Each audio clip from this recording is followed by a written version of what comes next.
Hello and welcome to Capitol Hill. I'm Julie Doyle. Well, Rupert Murdoch's apologised overnight for the News of the World phone hacking scandal, but that hasn't stopped the politicians here raising more questions about the media. Joining me today to discuss these issues, we have Labor MP Kelvin Thomson in Melbourne and Liberal Senator David Bushby in Hobart. Good afternoon to you both.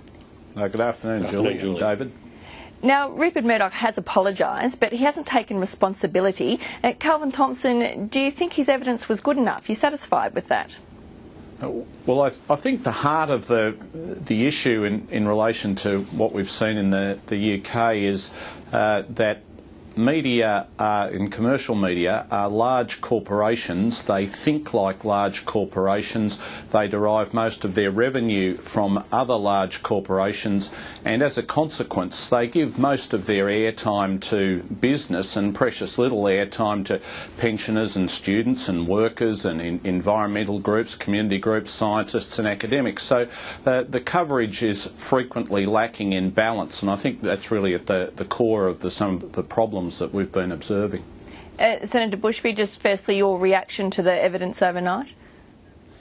Well, first of all, quite clearly the activities that were undertaken by one newspaper and possibly another one certainly were shocking, and I think that most Australians would be shocked at what they've seen happening in Britain. And certainly I think that it's right that on behalf of News Limited, the Murdochs have apologised. And I also think it's right that the police are looking into it to see who was actually involved, and if they have evidence of it, they should be taking appropriate action. Well, as I mentioned back at home, the Prime Minister's had some comments about this today. Let's have a listen to that now. I do believe Australians watching all of that happening overseas with News Corp are looking at News Limited here and are, wanting to see News Limited answer some hard questions. Well, Kelvin Thomson, what do you make of those comments by Julia Gillard? Well, I think everyone will be watching and observing the proceedings in the United Kingdom and indeed the prospect of investigations in the United States with real interest. I think one issue that certainly does have implications for Australia is this idea of a cosy relationship between particular media outlets and the police. I think that police commissioners right around Australia should be saying to their police forces, we don't want any of that cosy relationship, the tip-offs or the leaks, things of that kind. Obviously the police do need to communicate with the public, but that should be done in a formal, proper, transparent way through press conferences, press releases and the like. So are you saying there that you think we do have a problem here with the relationship between the media and the police?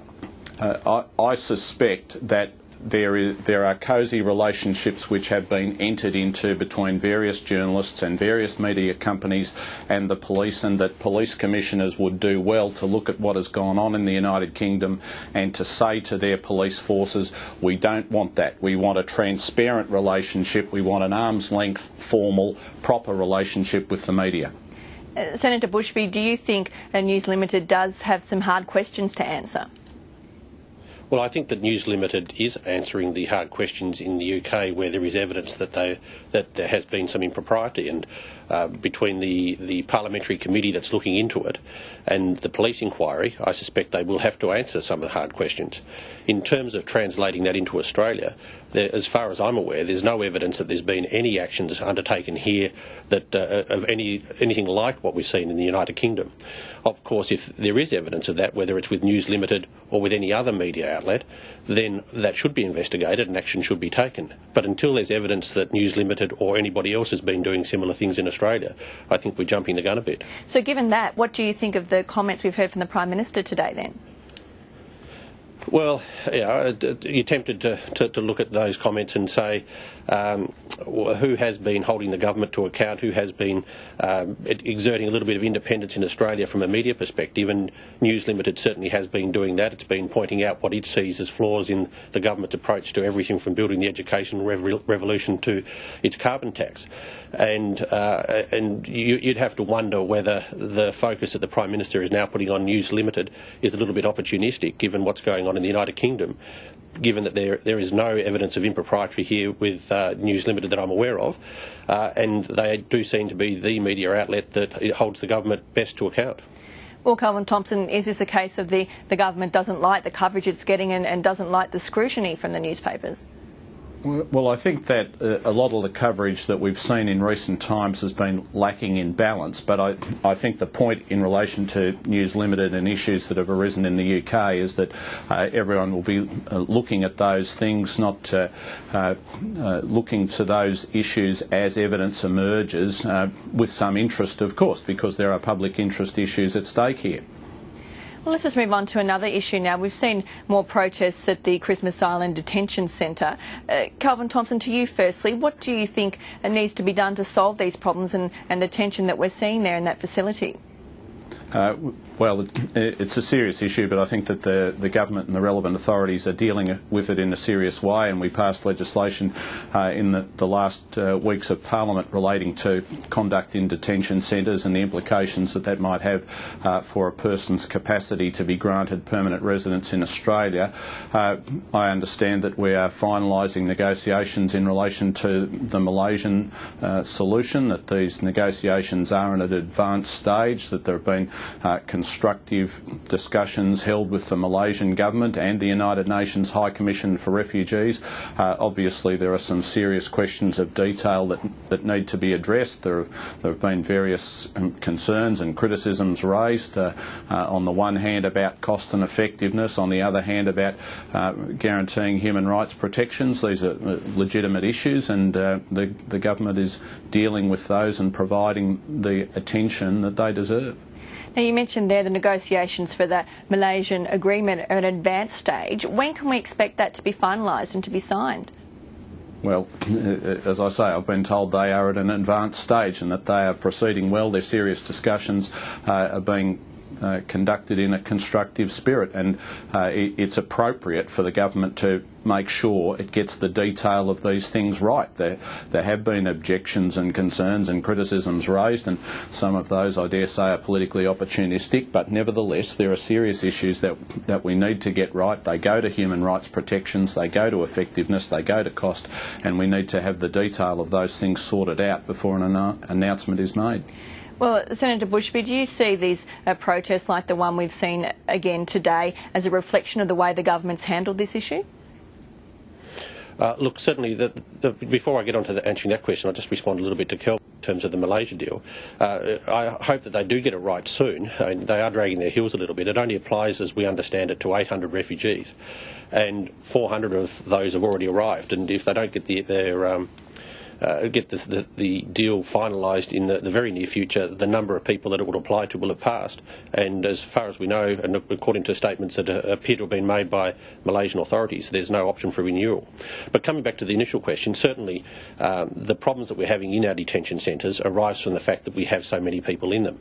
And at the end of the Howard era, I think in 2007 there were 4 people who had arrived by boat in detention. There's over 6,500 people in detention now who have arrived by boat, and that does put stresses on the people who are in those detention centres. It's a tough place to be, and the only reason there are 6,500 there now when there were 4 years ago is because the government relaxed their policies in terms of how they deal with people who come by boat in 2008, and sent the message to the people smugglers that we're open for business again, and if you want to pay the money to your people smuggler and take the risky journey and come to Australia, then please do. And Kelvin Thomson, what's your response to that? Well, we don't want people to be undertaking that journey by boat. It is a risky and dangerous venture. I think that there are people who've been taken advantage of by people smugglers and encouraged to embark on that journey, and we don't want that to happen, and we want a regional solution to this, and we are working with other governments in the region, such as the Malaysian government, to obtain a regional solution to this problem so that people don't embark on what is a risky and dangerous venture. Now, just moving on to another one of the issues of today, Tony Windsor's made some comments that he thinks it's unlikely that Labor will win the next election. Kelvin Thomson, do you think he can turn things around? Tony Windsor's a good bloke, Julie, but I'd encourage him not to write us off just yet. The truth is that we have a good story to tell, and we will be telling it with real vigour come the 2013 election campaign.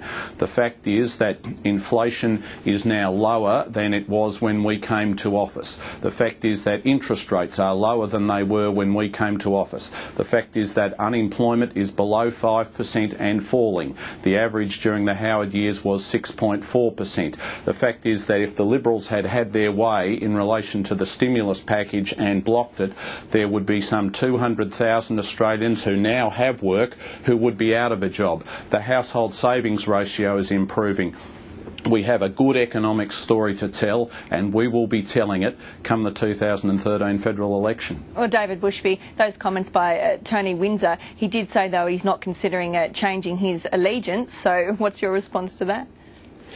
Well, Tony Windsor's comments, and I think Rob Oakeshott made some similar statements today as well, indicate a couple of people who I think are trying to sit on the fence and maybe dog whistle to their electorate as to, because they were made in the context of carbon tax and the tax on heavy fuels being delayed for a couple of years, and in the context that they're saying that, well, they don't think it'll ever arrive because Labor will lose, Tony Abbott will come in and he won't bring that in.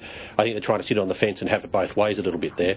But in terms of Kelvin's comments, certainly there are, he pointed to a number of things, and we don't have time today to debate all of those, but we could, but the key question is a lot of those statistics that he went through there are going to be impacted heavily by the carbon tax, particularly the jobs. He's talking about unemployment rates going down at the moment. You wait till the carbon tax comes in and the impact that's going to have on jobs, not just in the big obvious areas like coal and mining and steel industries and aluminium and cement, but also small businesses around the country, as those that are marginal find that they have to start paying the tax and don't have the compensation to be able to cover it, and start looking at ways they can save, and unfortunately jobs may be part of what they look at in terms of how they start saving money. Well, Senator, we've almost got through a whole day without talking about the carbon tax, but just briefly, Kelvin Thomson, to you first. This campaign, this phony election-style campaign, has been going on now for a week or so. How much stamina do you think voters have for this campaign? How long do you think we can go on like this?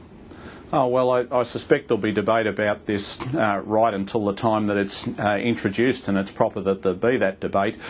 When David talked about the impact on jobs, I want to remind him and your viewers that the Treasury modelling shows that by the year 2020 there will be 1.6 million new jobs created in Australia if we have the carbon price, and 1.6 million new jobs created if we don't have the carbon price. In other words, there is no impact on employment as a result of the introduction of the package that we propose.